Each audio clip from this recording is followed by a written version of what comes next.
오늘 성경 말씀 같이 읽고 오늘 소선지서 두 번째 시간 나눌 텐데요. 주보에는 요나서 4장 11절만 나갔는데 두 절을 읽을게요. 10절과 11절. 구약 성경 우리 성경책으로는 1289쪽 요나서 4장 10절과 11절입니다. 우리 찾으셨으면 요나서 4장 10절 11절 찾으셨으면 우리 한 목소리로 읽겠습니다. 시작.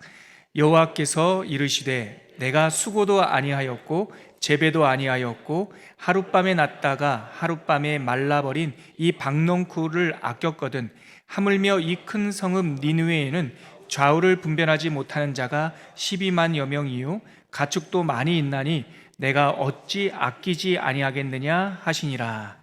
아멘. 여러분, 우리는 지난주 금요일부터 소위 소선지서를 읽고 있습니다. 구약 성경의 뒷부분에 있는 12권의 짧은 선지서를 우리가 소선지서라고 부르는데요. 원래 유대인들은 이 12권을 한 권의 책으로 인식을 했습니다. 옴니버스 형식으로 묶어놓은, 그래서 유대인들은 이 묶음을 트레이 아사르라고 부릅니다. 트레이 아사르. 12, 그러니까 12이란 뜻이에요. 그냥 숫자입니다. 그래서 12서라고 부를 수 있겠죠. 근데 우리는 이제 개혁교회 개신교에서는 그 12권의 12서 트레이아사르를 낫권으로 이렇게 나눠서 뒤에다가 첨부하고 있습니다.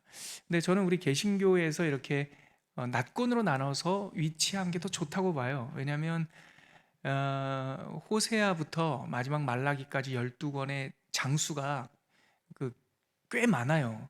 전체가 67장이거든요. 그러니까 이사야 장수만, 물론 분량, 두께는 이사야가 조금 더 두꺼운데요. 장수로는 67장 그러면 꽤 많은 편이어서, 또 주제도 조금 다른 부분도 있고 해서 12권을 이렇게 나눠서 읽는 것도 훨씬 더 좋겠다라고 싶습니다. 하지만 여러분들이 이해하실 때 이 12권의 소선지서, 이 12선지서, 이것은 결코 가벼운 그런 성경책이 아니다, 이렇게 오해하지 마셔야 돼요. 우리가 이제 소선지서라고 부르는 이유가 이사야, 예레미야, 에스겔, 다니엘, 꽤 많은 분량을 차지하는 우리 유명한 이 선지자들을 대선지서라고 부르거든요. 그래서 이제 상대적으로 소선지서라고 부르는 거예요. 근데 이게 대선지서, 소선지서 부르는 것은 그냥 분량 차이 때문에 이렇게 부른 거예요. 이거는 두꺼운 책, 이건 얇은 책이란 뜻인데, 성도님들이 소선지서 그러면 상대적으로 좀 가벼운 책인가 보다, 대선지자들에 비해서는 좀 계급이 낮나 보다, 이렇게 오해하실 수가 있어서 저는 그거를 알고 난 이후부터는 이 소선지서라고 부르지 않고 12선지서라고 부릅니다. 근데 이게 저만 그렇게 부르는 게 아니라 학자들, 구약 학자들은 이 우리가 흔히 말하는 소선지서를 12선지서 이렇게 부르는 분들이 거의 절반 이상입니다. 그래서 여러분들 뭐 답은 없어요. 편의대로 부르시면 돼요.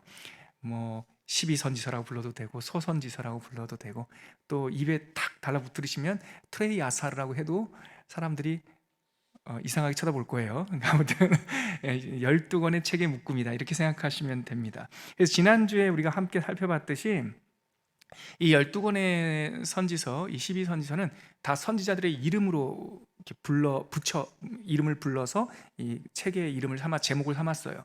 여러분들 강의 안에 또 성경책이 있지만 이거 암기하려고 애쓰지 마시고 강의 안에 있는 걸 보시면서 우리 호세아부터 말라기까지 12권의 선지서의 이름을 한번 읽어볼까요? 호세아부터요. 같이 읽겠습니다. 시작. 호세아, 요엘, 아모스. 여기서 끊고요.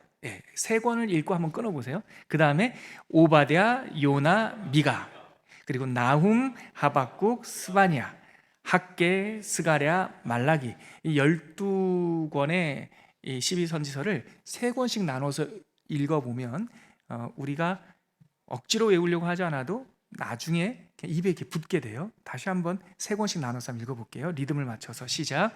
호세아, 요엘, 아모스, 오바댜, 요나, 미가, 나움, 하박국, 스바냐, 학개, 스가랴, 말라기, 이렇게 12권의 단권으로 나눠서 우리 12선지서를 볼 수 있죠. 이들은 그 이스라엘 역사에서 남북으로 분열되어 있던 분열 왕국기라고 제가 불렀죠. 우리가 남북으로 이스라엘이 분열되어 있던 그때, 그 분열돼 있을 때는요, 초창기에 북쪽 나라가 더 잘 살았어요. 군사력도 강하고. 그래서 남북 분열기 때는 대부분 이 북쪽 하나님을 잘 모르고 바알신을 섬겼던 북쪽 나라에 대한 예언이 많아요. 그래서 남북 분열기에 6명이 활동을 했고요. 또 세 명이 잔존기, 남왕국 잔존기. 북왕국이 BC 722년에 망하고 이 히스기야 왕 때에 남왕국만 덩그러니 남게 되죠. 완전히 그때도 풍전등화였어요. 아시리아라고 하는 나라가 북왕국을 멸망시켰고 특공대를 보내서 해변길, 이 지중해 해변길을 통해서 특공대를 파견해서 이집트 그 노아몬이라고 하는 수도를 공격할 정도로 아주 강대국이 사나운 나라였는데요. 그 사나운 나라 앞에서 남왕국이 어떻게 견뎌낼 수 있었겠어요? 정말 히스기야 시대 때의 이야기를 읽어보면 눈물 나죠. 하나님께서 강권적으로 아수르의 군대를 이렇게 막아주시잖아요.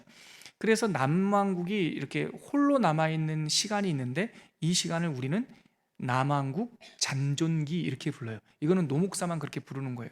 다른 데서는 그렇게 굳이 이 짧은 시간을 따로 부르지 않는데, 저는 목사로서, 학자가 아니라 목사로서 이 구분을 하는 이유가 요 시대 때 활동한 선지자들이 되게 많기 때문에 그래요. 예레미야도 그렇고 또 다니엘도 그렇고 에스겔도 그렇고, 물론 포록이랑 겹쳐 있지만 이 남왕국 잔존기 때 선지자들이 활동을 많이 해요.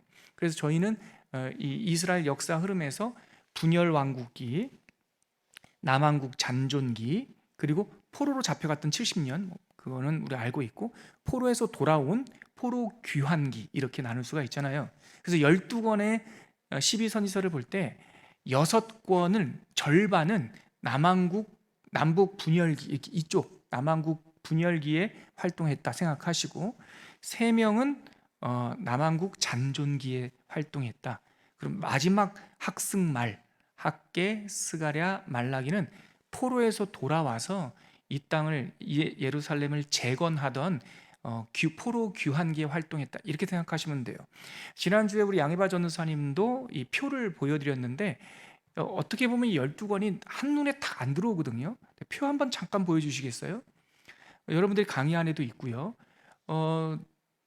12권이 시간 순서대로 이렇게 대략 위치하고 있는데, 호세아부터 말라기까지 대략 시간 순서대로 있는데, 2권이 요엘서하고 오바댜가 연대가 조금 그 이견이 있어요. 그래서 고대에 다시 저를 한번 보여주세요. 이거는 그냥 듣고만 지나가셔도 돼요. 고대의 구약 성경을 맛소라 학자들이 이렇게 묶을 때는 이 요엘서하고 오바댜가 나중에 기록된 걸로, 그래서 그들 나름대로 시간 순서대로 해놓은 거예요. 근데 현대에 와서 이 성서 신학이 발달하면서 이 요엘서와 오바댜가 기록된 연대가 좀 앞부분이다라고 하는 주장이 요즘에 많아졌어요. 그래서 노 목사가 그거 조금 알려드리려고 그 주황색으로 해가지고 오바댜랑 요엘이 조금 앞으로 나와 있잖아요. 먼저 기록됐다고. 근데 성도님들 성경 읽으실 때는요, 이게 오히려 불편을 줘요. 그러니까 여러분 이렇게 하십시다. 저랑 1번서부터 6번까지, 그러니까 호세아, 요엘, 아모스, 오바댜, 요나, 미가 6권을 그냥 하나로 다 묶으세요.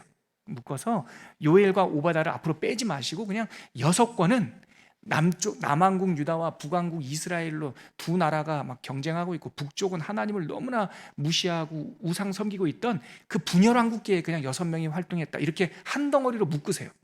그럼 그 다음에 나훔, 약간 그 에메랄드빛, 푸른색으로 그 그린색으로 제가 해놓은 7번째 나훔, 하박국, 스바냐.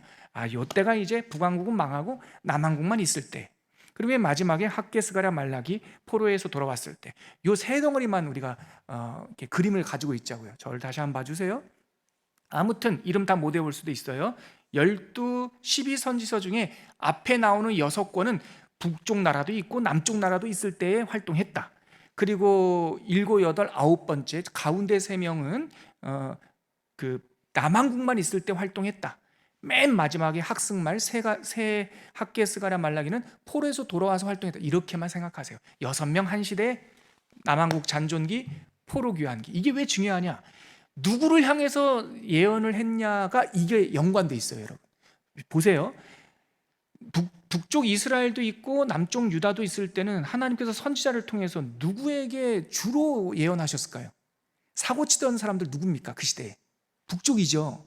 그래서 이 앞쪽에 남북 분열왕국기 때 선지자들은 대부분 다 북쪽 이스라엘, 이 사악하고 이 괘씸한 놈들아 막 이러면서 북쪽 이스라엘에 대한 예언이에요, 대부분. 그러면은 북쪽은 망하고 남쪽만 남아 있을 때 우리가 알고 있는 나하스, 나움, 하박국, 스바냐라고 부르는 이 세 명은 누구에게 예언했을까요? 예, 북왕국은 없어요. 북왕국 뭐 망했는데 뭐 이제 예언을 하겠어요. 북왕국은 이미 망했는데. 그래서 이 세 나라는 남왕국이나 북왕국을 멸망시킨 아수르에 대한 예언이겠죠. 예, 마지막 학게스가랴 말라기는요, 예루살렘도 다 멸망했고 포로 갔다 돌아왔으니까 학게스가랴 말라기는 무슨 내용이 주를 이룰까요?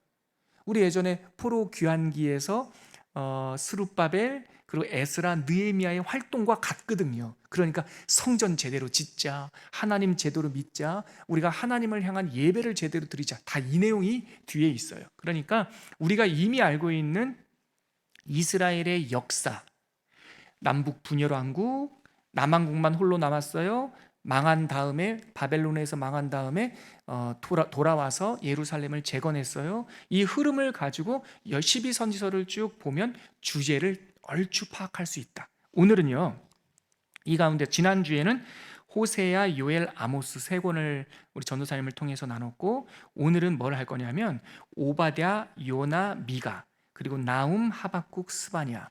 물론 다음 주 수요일까지 가면 학개라고 하는 성경도 있는데, 학개는요 다음 시간에 다음 주에 세 권을 학개스가랴 말라기 마지막 거를 묶어서 나누기로 하고요. 오늘은 이 남북 분열 왕국기에 있었던 세 명, 오바댜, 요나, 미가, 그리고 남왕국만 있었던 그 시대의 나움, 하박국, 스바냐, 이 6권만 제가 간략하게 설명드리고, 내일부터 여러분들이 이제 오바댜부터 읽잖아요. 그래서 이걸 참고하셔서 성경 통독에 도움을 받으셨으면 좋겠습니다.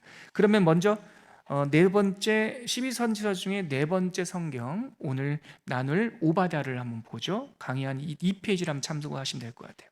자, 오바댜서를 한마디로 말하면 뭐라고 할 수 있을까? 강의 안에 보면은 제가 옆에 성경 구절 한 구절을 이렇게 인용해서 문장을 써놨는데요. 오바댜서를 한마디로 말하면 네가 네 형제 야곱을 향한 포악으로 인하여, 그 죄 때문에 인하여 네가 부끄러움을 당할 것이다. 이게 주제예요. 오바댜는 12선지서 가운데 네 번째 성경인데요. 오바댜라는 말 이외에는 아무런 정보도 없어요. 왜냐하면 정보를 담을 양이 없어요. 딱 21절로 끝나요. 이거 신대원 장신대 총신대 신대원 기출문제입니다. 구약 성경에서 가장 짧은 성경은 무엇일까? 이거는 난이도 1이야, 1. 그냥 옵 그러면 돼요. 옵 오바댜가 제일 짧아요. 아시겠죠? 그래서 오바댜는 21절로 되어 있는 가장 짧은 성경, 구약 성경에서 가장 짧은 성경이고, 신약과 합쳐서는 아닙니다.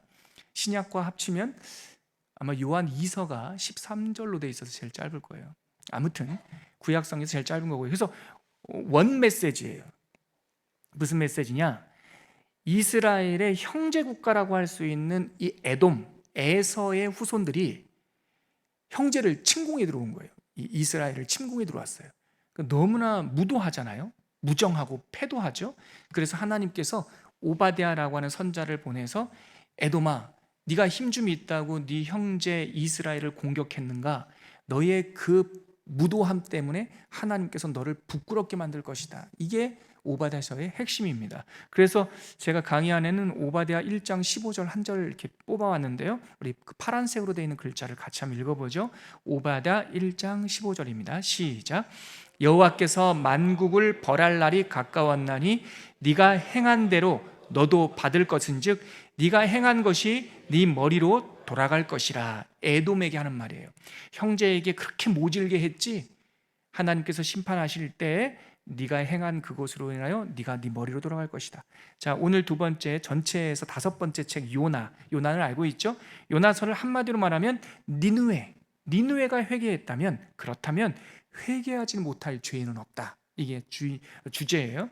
12선지서 가운데 다섯 번째 책인 요나서는 구약 성경에서 가장 유명한 에피소드 중에 하나죠. 제가 예전에도 말씀드렸지만 피노키오 대모험의 모티브가 되기도 했고, 우리가 잘 알고 있는 큰 물고기 뱃속에 들어가는 이야기, 다시스로 도망갔던 이야기, 니느웨에서 뭐 등등 그 이야기가 바로 요나서입니다. 근데 요나는 실존 인물이고요. 정보가 많아요. 북왕국 여로보암 2세, 그러니까 남왕국하고 북왕국이 같이 있을 때니까 북왕국 여로보암 2세 때 아주 유명했던 선지자, 북왕국 선지자예요. 북왕국이 그때 강성했거든요. 근데 요나가 열왕기하 14장 25절에 보면 예언을 해요.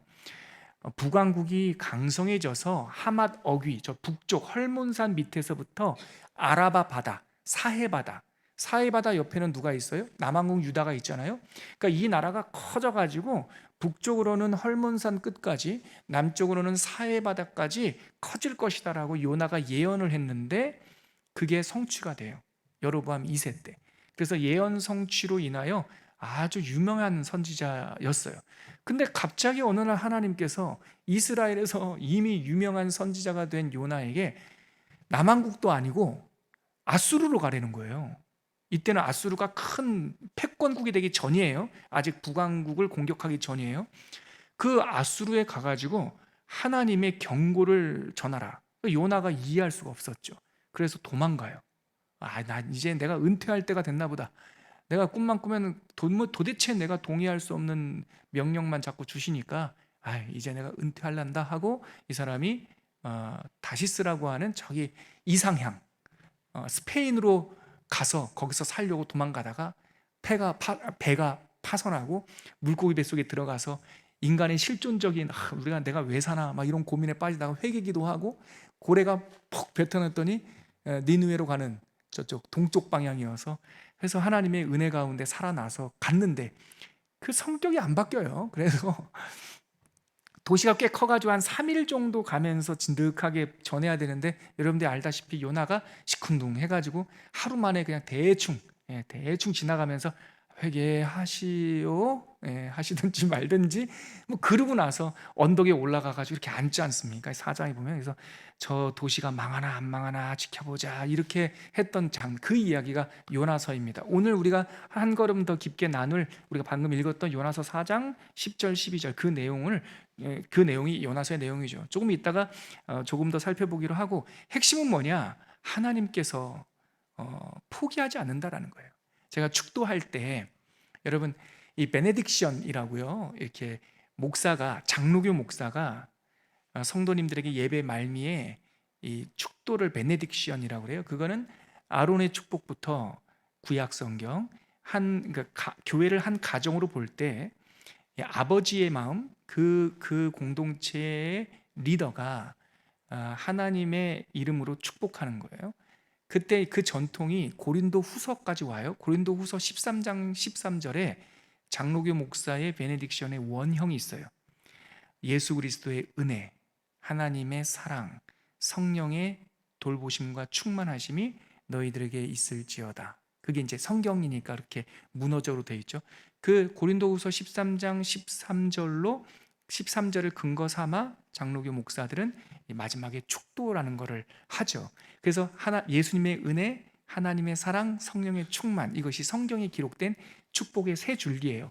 근데 거기에 이제 보통 목사들은 그날의 설교라든가 아니면 그 시절의 이슈를 가지고 좀 덧붙이죠.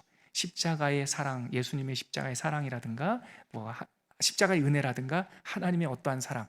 그럴 때 우리 초원교회는 노목사가 하나님의 사랑을 표현할 때 자주 형용하는 표현이 있습니다. 하나님의 흘러넘치는 사랑, 제가 아주 좋아하는 충만이라는 거죠. 그리고 그거만큼이나 제가 자주 안 하는 거, 하나님의 포기하지 않는 사랑하심과. 그러니까 성경 전체에 흐르는 하나님의 사랑은 우리를 강건하게 하시는 사랑, 우리를 세워주시는 사랑, 우리를 품어주시는 사랑, 다른 많은 것들이 있지만 하나님의 사랑을 형용할 수 있는 성경의 가장 대표적인 말은 포기하지 않는 사랑이에요.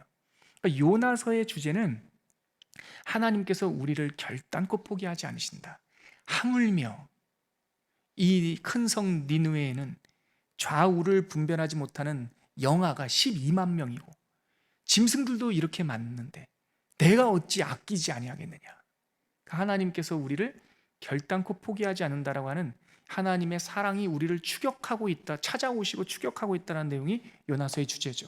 조금 이따가 좀 더 자세히 나누고요. 그래서 지난주에 우리 양희바 전도사님이 호세아서 말씀 전하면서 그 호세아, 구원이라는 이름의 뜻이잖아요. 호세아에게 그의 가정사를 통해서 행동 설교를 하게 하는데요. 복수 한번 해볼까요? 호세아의 부인의 이름이 뭐였습니까? 고멜이었죠. 그 고멜이라는 이름의 뜻을 에바 전사님이 알려주시던가요? 그 고멜이라는 말이 가슴이라는, 유방이라는 뜻이에요. 그러니까 그 여인의 그 육감적이고 그 여인의 세속적인 게 그 이름에서 들어가는 거죠. 이 고멜이 호세아와 결혼을 했는데 이 여인이 아주 자유부인이라 그래서 만족하지 못하고 자꾸 도망가잖아요. 도망가서 바람 피고 뭐 하여튼 막 그래요. 근데 하나님께서 부정한 여인이라고 할 수 있는 도망가 버린 여인을 호세아 선지자에게 포기하라고 말씀하지 아니하시고 찾아가래요. 그리고 그 여인을 돈을 주고 사오래요. 와. 그래서 그게 바로 하나님의 사랑이에요. 그게 12선지서의 주제예요. 호세아부터 말라기까지 분열 왕국 때부터 그 포로 귀환기까지 이 600년간의 시간을 통해서 하나님께서 계속 선지자를 통해서 말씀하시는 것은 내가 너를 포기하지 않는다. 네가 땅끝까지 가 있더라도 내가 너를 찾아올 것이다. 내가 너를 사올 것이다. 그래서 제가 보통은 이제 전주에 다른 설교자가 어떤 제목을 삼으면 그 제목에 투 이렇게 달지는 않습니다. 근데 제가 오늘 이 요나서를 이 대목을 전하면서 추격하시는 사랑이라는 제목 이상의 제목을 뽑을 수는 없어요. 하나님께서 우리를 추격하신다. 하나님께서 우리를 찾아오신다. 그것이 바로 요나서의 핵심이죠. 하나만 더 강의하는 없지만 덧붙여서 말씀드리자면 하나님의 대추격전이라고 많은 학자들은 말해요. 요나서를. 하나님의 포기하지 않는 사랑은 요나서 안에 1부, 2부가 있어요. 1부는 뭐냐면 하나님이 누구를 포기하지 않으세요? 요나를 포기하지 않아요. 저 같으면요 이렇게 말 안 듣는 일꾼요 당장 자를 것 같아요. 근데 하나님은 자르지 않아요. 하나님은 요나를 포기하지 않고요. 두 번째 제2부 하나님은 또 누구를 포기하지 않아요? 니느웨를 포기하지 않아요. 그러니까 이것이 하나님께서 우리에게 선지자를 통해서 알려주시는 12선지서 전체의 주제이고 요나서의 주제이고 하나님은 우리를 포기하지 않는다. 우리를 어찌 아끼지 아니하겠는가. 자, 그 다음에 이어서 6번째 책인 미가서예요. 이 미가서는 여러분 저 한번 보세요. 6번째 12선지서 중 6번째 책 그럼 뭐가 딱 떠올라야 돼요. 아까 제가 한 5분 정도 설명해 드렸는데 6번째 12권 중에 절반 6번째 이제 분열 왕국기의 마지막 선지자다 이렇게 생각하시면 돼요. 그러니까 미가서는 북쪽 이스라엘이 있을 때 이 역사 속에 있을 때 기록된 마지막 선지서 이렇게 생각하시면 됩니다. 미가서의 주제는 뭐냐면 북과 남 너희 모두는 함께 돌이켜야 한다. 그러니까 북쪽 이스라엘도 회개하고 남쪽 유다도 회개해야 된다. 12선지서 가운데 6번째 책인 미가서는 이 메시지가 남왕국 유다의 왕들 즉 요담, 아하스, 히스기야 때에 선지자 미카라고 하는 선지자를 통해서 전파되었다라고 기록되어 있어요. 이 미가서 안에 남왕국 요담, 아하스, 히스기야 때에 선지자 미가에게 주신 여호와의 말씀이라 묵시라. 즉 미가는 어느 지역 출신이었냐면 남왕국 지역 출신이었어요. 그러니까 남왕국 출신으로서 북쪽을 향해서 예언하는 거예요. 이제 뭐 거의 그 마지막 분단 국가라고 말하죠. 근데 엄밀히 보면 분단된 그 민족이 한 2개 정도 더 있는데 규모로 보면 이제 지구상에 이렇게 치열하게 분단되어 있는 나라는 이 한반도밖에 없다고 사람들이 말을 해요. 그래서 우리 한국 사람들은 미가의 마음을 조금 더 이해할 수 있어요. 남쪽 출신이지만 북쪽을 향해서 회개해야 된다. 돌이켜야 된다. 여러분, 제 이 말이 너무나 비현실적으로 들릴지 모르겠지만 기도하시는 여러분, 통일을 위해서 기도하셔야 되고요. 북한의 그 어린 지도자 김정은이 빨리 회개하고 그 포갑 정권이 무너지고 하나님의 자유, 하나님의 복음이 그 북한 땅, 동방의 예루살렘이라고 정말 그 별명을 불렀던 그 평양 땅에 다시 교회가 세워지기를 여러분들 정말 기도하셔야 됩니다. 분단된 시대가 너무나 오래돼서 이런 얘기하면 뭐 철진한 옛날 낭만적인 이야기로 들을 수 있는데요. 아니에요. 하나님께서 우리에게 더 많은 것을 주셨다면, 자유를 주시고 또 믿음을 주시고 은혜를 주셨다면 그것은 어디론가 흘러가야 돼요. 미가가 남한국 유다 출신이지만 북쪽을 향해서 회개하고 회개를 선포하고, 근데 그 북쪽뿐만 아니라 우월감에서 하는 것이 아니라 남쪽이나 북쪽이나 얼만큼 죄를 지었든 간에 주홍색이나 진홍색이나 똑같단 말이죠. 여호와 앞에 나오면 다 깨끗해질 수 있다라고 했던 그 이사야, 같은 시대에 활동했어요. 이사야와 미가는. 그래서 그 메시지를 선포하고 있죠. 방금 말씀드렸듯이 미가라고 하는 이름은 어, 그와 같은 이가 누군가, 후라는 뜻이에요. 미카. 이 이름에도 주제를 담고 있죠. 어, 그 남북 왕국 분열기에 여호와 유일 신앙, 여호와만 우리 하나님이라고 하는 신앙이 자꾸 흔들렸어요. 그래서 그 동시에 활동했던 사람이 누구라고요? 아까 큰 대선지사 이사야죠. 이사야라는 뜻이 나의 구원자는 여호와라는 뜻이에요.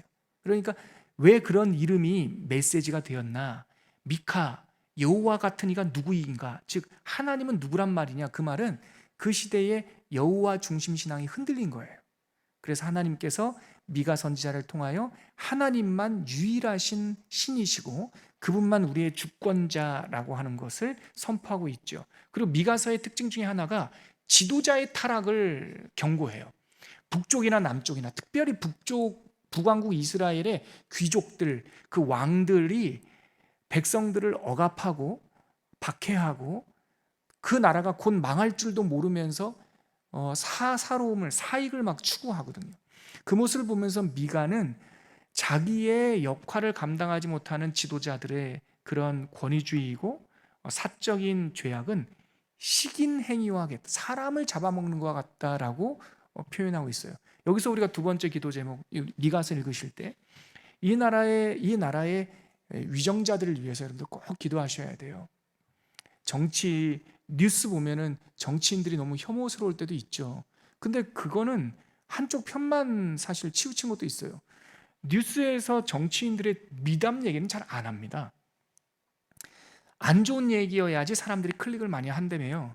그러니까 안 좋은 배드 뉴스를 우리는 자주 접하게 되지만, 그렇다고 해서 여러분 그런 안 좋은 뉴스에 매몰돼서 이 땅의 크리스찬들이 대통령을 위해서, 국회의원들을 위해서, 또 사법부를 위해서, 또한 선생님들과 각계 경제, 사회, 문화, 리더십들이 있는 사람들에서 우리가 기도를 혐오감 때문에 기도를 멈춰버리면 백성이 죽어요.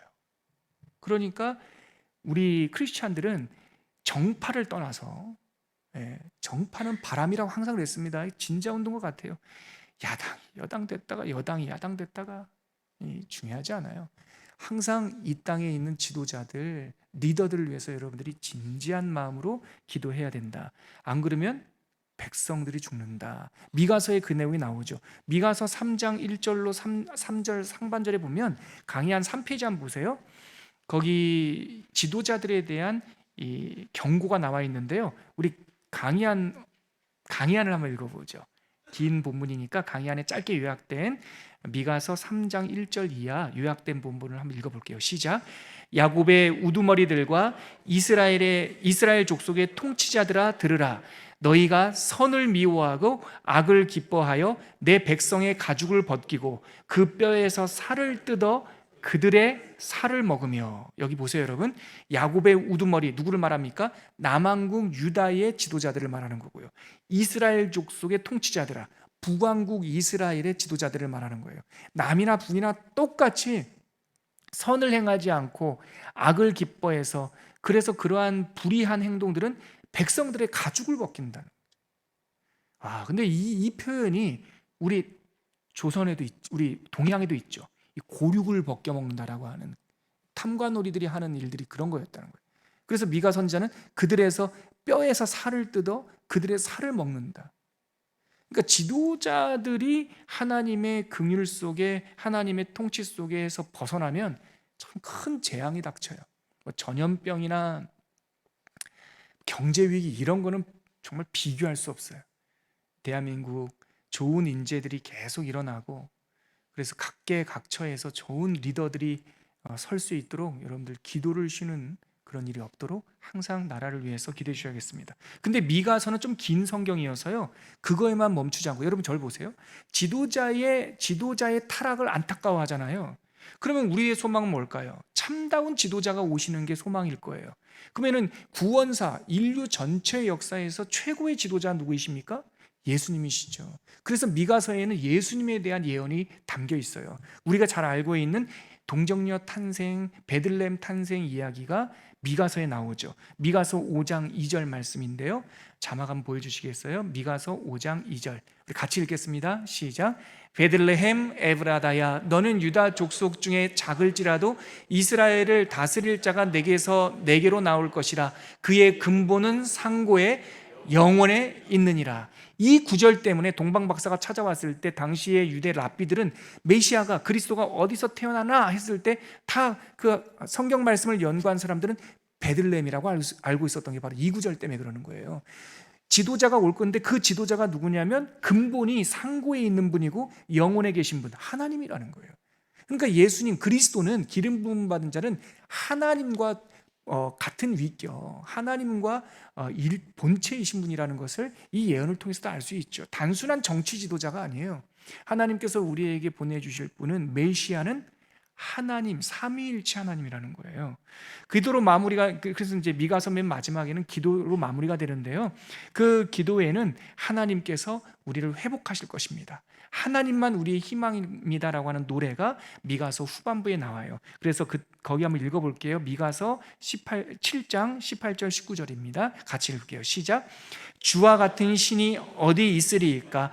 다시 우리를 불쌍히 여기셔서 우리의 죄악을 발로 밟으시고 우리의 모든 죄를 깊은 바다에 던지시리이다. 제가 왜 이 구절을 함께 읽자고 했냐면요, 거기 주와 같은 신이 어디 있으리이까, 이 워드 플레이입니다. 이게 언어 유희예요. 미카입니다. 이게 미카. 그러니까 미가서 선지자는 그 이름을 인용해서 주와 같은 신이 누구입니까? 도대체 이 땅의 희망은 누구란 말입니까? 우리가 소망을 두어야 될 분은 미카, 누구입니까? 라는 것을 드러내고 있죠. 자, 이제 지났습니다. 분열왕국기가 지나서 이제 남왕국 잔존기에 활동했던 세 명의 선지자, 나하스, 나움, 하박국, 스바냐, 세 명의 선지자 짧게 한번 살펴볼게요. 나훔은요, 누구에게 메시지를 외치는 거냐면, 북왕국이 망했잖아요. 누구에 의해서 망했습니까? 아수르에서 망했거든요. 그래서 나훔은, 아수르야, 네가 그렇게 교만하니 결국은 너는 하나님의 심판을 받을 것이다. 나훔은 아수르에 대한 심판 예언이다. 12선지서 가운데 7번째 책인 나훔서는 아수르가 고대 근동의 패권을 장악하고 전통적인 강대국이었던 애굽까지 위협하던 그 시기를 배경으로 하는 선지서입니다. 이때 북왕국은 이미 망했고 남왕국도 풍전등화처럼 아슬아슬할 때에 두려움에 떨고 있을 때 나훔 선지자를 통해서 이 북왕국을 멸망시키고 포악한 백성, 이 아수르는 아주 잔인했거든요. 막 사람들 다 혼혈시키고요, 고향에서 억지로 잡아와서 반영 못 익히게 하려고요, 막 정말 이 나쁜 짓들을 정말 많이 했어요. 아주 사나운 나라였어요. 그러니까 나훔 선지자는, 아수르 너는 반드시 하나님의 심판을 받을 것이다, 그 메시지를 전하고 있습니다. 나훔 2장 13절, 나훔 2장 13절 우리 같이 한번 강의 참고하시면서 읽어볼게요. 시작. 만군의 여호와의 말씀에 내가 내 대적이 되어 내 병거들을 불살라 연기가 되게 하고 내 젊은 사자들을 칼로 멸할 것이며 내가 또 내 노력한 것을 땅에서 끊을 것이다, 이렇게 말씀하세요. 여기서 하나님, 나훔 선지자가 외치는 우리 여호와 하나님은 만군의 여호와 하나님, 이거 히브리어로 들어보셨을 분도 계시겠지만 야훼 찌바오트라는 말이에요. 이 찌바오트라는 말은 그거랑 비슷해요. 선비처럼 하나님께서 말씀으로 이렇게 인식되다가 야훼 찌바오트, 만군의 여호와 하나님, 보면 하나님이 군복 갈아입으신 거예요. 갑옷을 입고 딱 서 있는, 그러니까 포악한 나라 그 니느웨를 향한 하나님의 선포는 야훼 츠바오트, 만군의 부리부리한 눈으로 심판하신 하나님으로 그의 이름을, 여호와 이름을 부르면서 너는 반드시 망할 것이고 내가 여호와가 너의 대적이 되어서 너의 병거들을 불사르고 너의 젊은 사자들을 칼로 멸할 것이며 네가 노력한 것들은 다 흩어버릴 것이다. 근데 이 말씀 그대로 채 100년이 안 돼서 남왕국이 먼저 망하는 것이 아니라 북쪽 아수르가 바벨론에 의해서 정말 순식간에 멸망해 버립니다. 이 큰 나라가 그냥 멸망하죠. 그 다음에요, 8번째 책 하박국입니다. 하박국의 주제는 강의 한 4페이지 보세요. 하나님, 당신의 정의는 도대체 어디 있습니까? 하박국이 질문하는 내용이에요. 하나님께서 답변을 해주고 거기에 하박국이 한 번 더 질문하니까 하나님께서 또 긴 답변을 주시고 나서 질문과 답변 속에서 깨닫고 나서 하박국이 하나님을 찬양하는 이야기로 끝나죠. 하박국, 하나님, 불의한 사람이 득세하고 이 아수르라는 나라가 북쪽을 멸망시키니까 이 간신배들이 등장해서 재산을 모으고 백성들을 수탈하니 하나님, 당신 잠자고 계십니까? 깨십시오, 일어나십시오라고 알지도 못하고 탄원하는 이야기가 하박국서예요. 거기 하박국 1장 2절, 제가 새 번역 성경으로 좀 번역해서 갖고 왔는데요, 강의 한 참고하셔서 우리 오늘 영상을 듣는 분도 그냥 들어만 보셔도 분명히 그 분위기를 느낄 수 있을 거예요. 하박국 1장 2절, 우리 강의안을 한번 읽어보죠. 시작.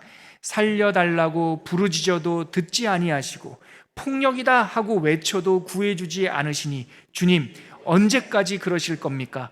악인이 득세하니 공의가 왜곡되고 말았습니다. 이게 질문이에요. 하나님, 언제까지 이렇게 잠잠하고 있을 겁니까? 그랬더니 하나님께서 그에게 답변을 해주세요. 그게 5절서부터 1장 5절부터 11절까지 하나님께서 쭉 답변을 해주시니까요, 하박국은 또 못 참고 한 번 더 질문해요. 1장 12절부터 17절.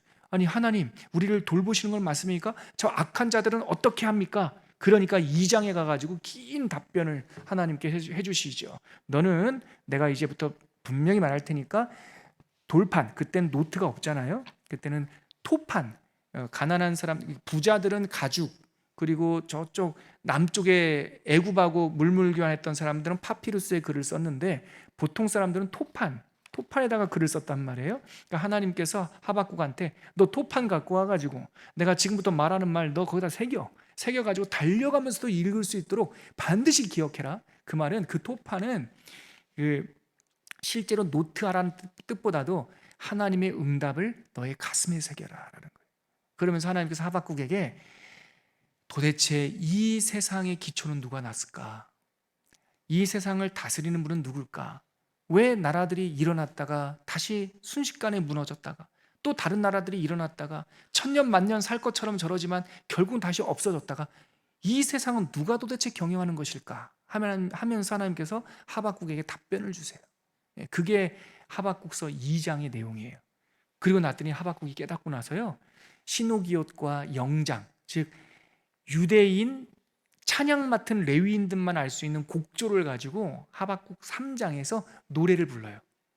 노래를 부르고 거기에서 나오는 게 그 찬양 아니던가요? 무화과 나무 잎이 마르고 포도 열매가 없으며 감람나무에 소출이 없으며, 또 뭐죠? 이거는 암송한 게 아니라 노래여서 노래를 불러야 나오는데 하여튼 외양간 송아지가 없어. 난 여호와로 인하여 즐거하리, 구원의 하나님으로 인하여 기뻐하리로다. 그게 하나님을 깨달으니까 모든 억울함, 답답함, 또한 편가름, 하박국한테는요 기본적인 편가름이 있었어요.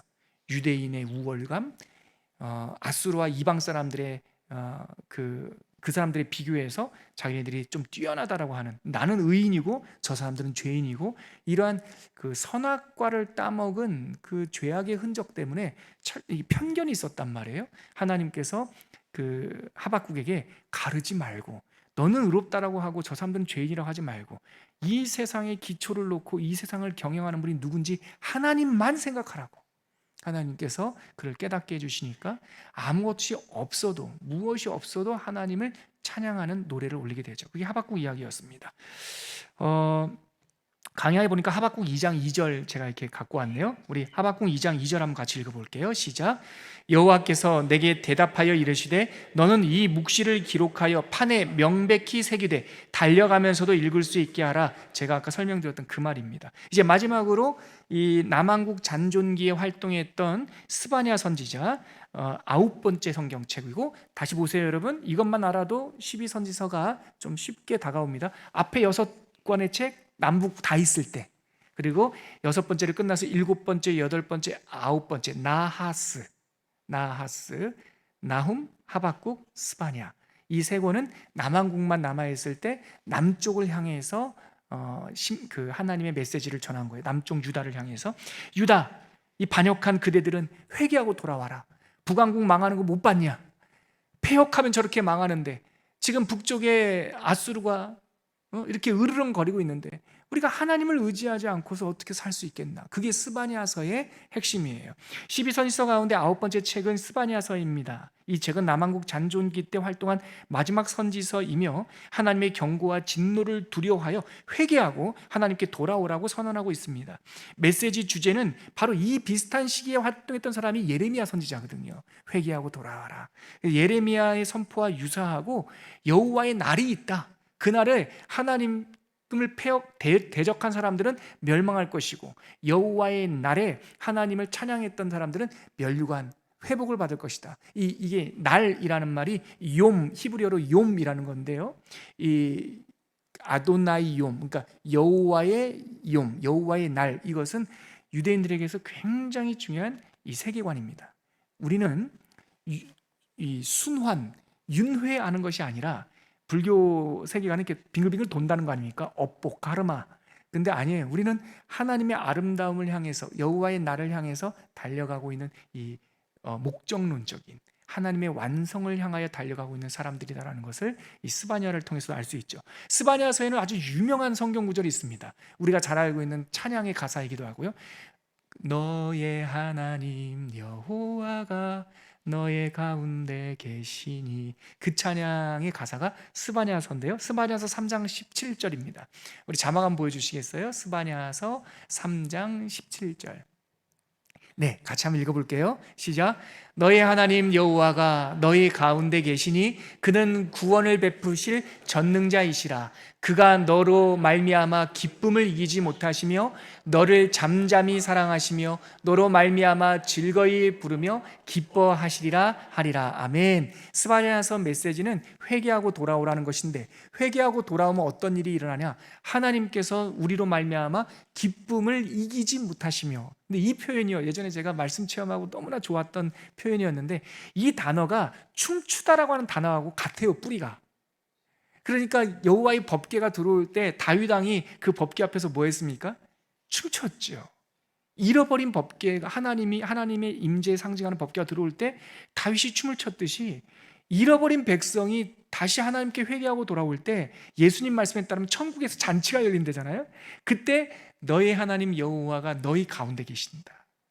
그 하나님께서 보좌에서 벌떡 일어나셔서 덩시 춤을 추신다는 게 스바냐서의 3장 17절의 이야기예요. 그래서 스바냐 그러면 저한테는요, 춤추시는 하나님이에요.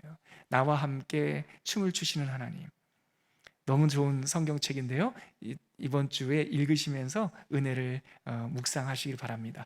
시간이 많이 됐는데 아까 제가 거의 메시지 다 전했는데요, 오늘 우리가 하나만 더 생각해 볼 게 바로 아까 요나서, 추격하시는 하나님에 대한 건데, 제가 이렇게 설교 대지를 적어 갖고 왔는데요, 오늘은 여러분들에게 안 나눠드린 것 같아요.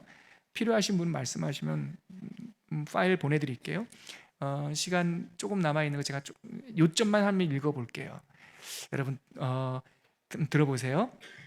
여러분, 현대사회에서 거짓 종교와 참 신앙을 구분하는 것은 매우 중요한 일인데, 거짓 종교, 그러니까 종교와 신앙을 어떻게, 너무 비슷하거든요. 어떻게 구별할 수 있는가? 다양한 기준이 있는데 대표적인 기준은 뭐냐면, 종교는 사람이 찾아가는 거예요. 그래서 구도자라는 말은 종교의 용어예요. 그러면 신앙, 성경에서 말하는 하나님의 사건은 뭐냐? 인간이 찾아가는 것이 아니라 하나님이 찾아오시는 거예요. 그래서 추격하시는 하나님의 사랑이라는 말이, 이게 참 성경적인 메시지인 거예요. 우리는 하나님을 추구해서 믿음이 생긴 것이 아니라 하나님이 찾아오심으로 우리에게 믿음이 생기고 구원이 발생한 거예요. 그래서 성경에서 말하는 구원 사건은 인간의 승리가 아니라 하나님의 승리인 거죠. 그래서 12선지서에서 계속 말하고 있는 것은 오늘 설교 제목, 지난주에 나눴던 것처럼 포기하지 않는 하나님, 추격하시는 하나님이라는 뜻이에요. 이것은 성경 창세기부터 계시록까지 쭉 나와요. 아담과 하와가 타락했을 때 아담은, 하와는 나무 뒤로 숨었어요. 뭐해서? 두려워서. 그때 날이 선선할 때에 아담을 찾아오신 분이 있었는데 그분이 하나님이세요. 아담아, 아담아, 내가 어디 있느냐? 이 하나님께서 아담을 찾으시는 이 목소리가 구원의 시작이었던 거예요. 그래서 하나님은 우리를 계속 찾으세요. 병균아, 네가 어딨냐? 초원아, 네가 어딨냐? 아무개야, 네가 어딨냐라고 하나님은 잃어버린 우리들을 계속 찾으시는 것. 요나서가 바로 그 이야기를 우리들에게 보여줘요. 하나님께서는 이 세상에 존재하는 것 가운데 악을 제외하고, 악은 뭐냐? 어떤 실체가 아니라 하나님을 떠난 것이 악이에요. 그러므로 하나님의 창조 질서 안에 있는 모든 것 중에 하나님께서 기뻐하지 않는 것이 아무것도 없어요. 하나님께서 창조하셨기 때문에 다 옳아요. 인간이 그것을 가지고 집을 나가서 문제인 거지, 하나님께서 아끼지 아니하는 건 아무것도 없어요. 요나서 4장 10절에 뭐랍니까? 야, 네가 하룻밤에 났다가 하룻밤에 말라져 버리는 이 박농쿨을 이렇게, 그 박농쿨이 누가 주셨냐면 하나님이 주셨단 말이에요. 요나가 심지도 않았고요, 잡초도 안 뽑았어요. 요나는요 정말 괘씸하게 니느웨 언제 망하나 이렇게 보고 있었는데 하나님께서 그 햇볕이 너무나 뜨거워서 그 요나가 지칠까봐 거기다가 박넝쿨을 이렇게 주신 거예요. 그러니까 주신 이도 하나님이신데 하나님께서 그거를 시청각 교제로 삼으신 거죠. 박넝쿨 그늘이 있으니까 얼마나 좋습니까? 근데 그 다음 날에 벌레를 먹어가지고 그 박넝쿨을 싹 없앴어요. 그랬더니 하나님한테 막 투덜투덜 정말 화를 내잖아요. 요나가. 하여튼 희한한 선지자예요. 우리랑 비슷해요. 우리랑. 박농쿨 있을 때 막 좋다가 박농쿨 마르면은 하나님 날 싫어하는 거죠? 막 이러면서 죽여주세요. 요나서에서 죽여달라는 말이 3번 나오거든요. 참, 3번 다 살려주시죠. 하나님께서 그 박농쿨 없어진 걸 가지고 투덜투덜대는 요나에게, 야, 네가 심지도 않고 네가 길쌈도 하지 않고 네가 가꾸지도 않은 이 박농쿨을 네가 아꼈거든 하면서 11절에 하물며 이 큰 성 니느웨에는 좌우를 분별하지 못하는 사람이 12만 명이 있고 짐승도 너무나 많은데 내가, 그 다음 구절에 뭐라고요? 내가 어찌 아끼지 아니하겠느냐. 여러분, 이렇게 끝나는 세상 경전이 어디 있습니까? 이게 어떻게 종교입니까? 여러분, 사람들이 만들어서 사람들이 각색한 경전 같으면 하나님께서 어찌 아끼지 아니하겠느냐 점점점 끝이라니까요. 요나서 4장 13절은 없어요. 아니 12절은 없어요. 여러분, 11절하고 끝이에요. 그거는 하나님의 독백, 하나님의 사랑이에요. 내가 너를 포기하지 않는다고, 내가 너를 아낀다고. 너의, 이사야 표현처럼 너의 죄가 붉고 진홍같이 붉을지라도, 주홍같이 붉을지라도 나한테 오면 내가 눈과 같이 희게 해줄 거야. 그 이야기를 요나서를 통해서 계속 해주시는 거예요. 근데 인간들은 자꾸 도망가요. 왜냐하면 오늘 설교의 핵심이 이겁니다. 인간의 본성에는 하나님을 피해 도망가고 싶은 본성이 있다는 거예요. 이게 죄의 오염입니다. 에리 프롬이라고 하는 그 철학자가 1941년이던가요? 1941년에 자유로부터의 도피라고 하는 책을 썼어요. 이 책의 요지는 뭐냐면, 인간의 역사 속에서 자유를 쟁취하기 위해서 패권 왕하고도 싸우고 또한 군주하고도 싸우고 했는데, 현대 사회에 와가지고 인간들이 스스로 자유를 포기하는 것 같다는 거예요. 자기의 권리를 포기한다는 거예요. 왜 그런가 도대체? 그렇게 목숨 걸고 자유를 쟁취하려고 했지만 정작 자유의 시대가 됐는데 사람들은 그냥 기껏해야 먹고 마시고 노는 걸로 자기를 종삼단 말이에요. 그러면서 에리 프롬이 깨달은 인간의 본성이 있어요. 진정한 자유란 억압과 권력으로부터의 자유가 아니라 어디로 가야 되는 자유가 있다는 거예요. 이 어디로 가야 되는 자유를 발견하는 것이 진정한 자유의 완성이라는 거예요. 나오는 것만 자유 아니에요. 나와가지고 갈 곳이 없으면 방황이에요. 우리가 세상에서 보세요. 엑소더스, 출애굽기입니다. 엑스호도스, 즉 그 길에서 나왔다는 거예요. 구원이란 어떤 길입니까? 애굽의 길, 세상의 길에서 X 구원해 주셨단 말이에요. 근데 그들이 X 해가지고 광야에서 그냥 다 끝날 것 같으면 그 사람들은 왜 나왔어요 도대체? 진정한 자유란, 진정한 출애굽이란 홍해를 건너서 애굽의 길 그 호도스에서 엑스했으면 그 다음에는 가나안 땅으로 들어가야 된단 말이죠. 요단강을 건너야 된다고요. 이것이 바로 자유의 완성이라고 철학자는 철학자의 언어로 말하는데, 성경 요나서에는 우리들에게 진정한 자유는 하나님을 피해 도망가는 것이 아니라 하나님 안으로 들어가는 것이다. 때로는 그 하나님의 뜻이 너무나 커서 내가 이해할 수 없고, 어떻게 니느웨에 가서, 아수르에 가서 복음을 전하라고 합니까? 그러나 하나님의 사랑은 니느웨조차, 아수르조차 사랑하신다는 것을 우리들에게 보여주고 있는 것이죠. 하나님이, 여러분 보세요, 왜 하나님이 우리를 추격하십니까? 왜 우리를 그의 사랑에 쫓아오셔요? 우리의 본성은 계속 도망가고 있기 때문에 그래요. 이거를 깨달으셔야 돼요. 가만히 있을 수 없어요. 우리는 하나님을 계속 바라지 않으면 우리 인간의 본성은 나도 모르게 자꾸 도망가요. 그러니까 하나님을 추구하고 하나님 안으로 들어가야 돼요. 들어가서 그 안에 거할 때, 계속 노를 저을 때 우리는 하나님과 동행할 수 있는 것이죠. 이것이 바로 오늘 우리가 요나서를 통해서 알게 되고 배우게 되는 나를 추격하시는 하나님의 사랑 이야기였습니다. 오늘 소선지서 12선지서 두 번째 시간을 맞추면서 마지막으로 찬양 올려드리고 이 시간을 마무리하고 싶은데요, 주님의 사랑이죠. 주님의 사랑이 우리를 추격하시고 나를 완성하신다. 어떤 분한테는 좀 생소한 찬양일 수 있겠는데요, 하나님의 사랑을 노래하는 찬양 우리가 기도처럼 같이 올려드리도록 하겠습니다. 주님의 사랑이 나를 숨쉬게 해. 주 사랑이 나를 숨쉬게 해. 세상 그 어떤 어려움 속에도 주 은혜로 나를 돌보시며, 주 은혜로 나를 돌보시며 세상 끝날까지 지켜주시네. 주 사랑이 나를 이끄시네. 주 사랑이 나를 이끄시네. 내가 갈 수 없는 그곳으로, 내가 갈 수 없는 그곳으로 주의 사랑 나를 붙드시며 세상 끝날까지 인도하시네. 세상 끝날까지 인도하시네. 주님만이 내 아픔 아시며, 주님만이 내 맘 어루만지네. 어느 누구도 나를 향하신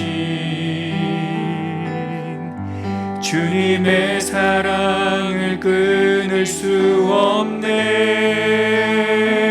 주님만이 내 능력이시며, 주님만이 나의 구원이시네. 어느 누구도 나를 향하신 주님의 사랑을 주님만이 내 아픔 아시며, 주님만이 내 아픔 아시며, 주님만이 내 맘 어루만지네. 어느 누구도 나를 향하신 주님의 사랑을 끊을 수 없네. 주님만이 내 능력이시며, 주님만이 나의 구원이시네. 어느 누구도 나를 향하신 주님의 사랑을 끊을 수 없네. 여러분, 우리가 오늘 말씀을 거두면서 기도할 때 두 가지만 딱 기억하면 좋을 것 같아요. 아담의 후손, 하와의 후손인 우리들에게 우리 본성의 죄의 오염으로 인하여 하나님으로부터 자꾸 도망가려고 하는 본성이 있다. 그런데 하나님의 사랑이 나를 끝까지 추격하신다. 시편 말씀처럼 비록 내가 세상 끝에 있을지라도 주가 나를 날개로 업으셔서 우리를 인도하신다라고 하는 그 사랑, 이것만 알아도 우리들의 믿음이 완전히 달라집니다. 나를 포기하지 않는 하나님, 그 하나님의 사랑이 나를 이끌고 나를 붙들고 계십니다. 우리 이 고백으로 하나님께 기도하도록 하겠습니다. 함께 기도합니다. 우리를 사랑하신 하나님, 감사합니다. 이 믿음이 우리들의 삶의 중심에 자리하게 하여 주시옵소서. 세상의 어떤 것도 우리를 향하신 하나님의 사랑에서 우리를 끊을 수 없다라고 하는 이 선포가 우리들을 향한 하나님의 믿음이 되게 하여 주시옵시고, 하나님, 우리가 하나님께서 우리에게 주시는 이 마음과 이 믿음과 이 사랑을 가지고 세상의 어떤 풍파와 환난 속에서도 뒤로 물러가지 않고 하나님의 그 사랑의 힘을 힘입어 앞으로 진리를 보할 수 있는 하나님의 믿음의 사람, 하나님의 자녀가 되게 하여 주시옵소서. 우리의 상처를 만져주신 하나님, 우리의 능력이 되신 하나님, 그 하나님의 사랑으로 하나님 앞에 또한 세상 가운데 넉넉하게 살아갈 수 있는 사랑과 믿음의 용사들이 되게 하여 주시옵소서. 내가 확신하노니 사망이나 생명이나 천사들이나 권세자들이나 현재일이나 장래일이나 능력이나 높음이나 깊음이나 다른 어떤 피조물이라도 우리를 우리 주 그리스도 예수 안에 있는 하나님의 사랑에서 끊을 수 없으리라. 이 말씀이 예수 그리스도를 통하여 응답된 줄 믿습니다. 사랑 누리고 살아가는 하나님의 친백성 되게 하여 주시옵소서. 예수님의 이름으로 기도합니다. 아멘.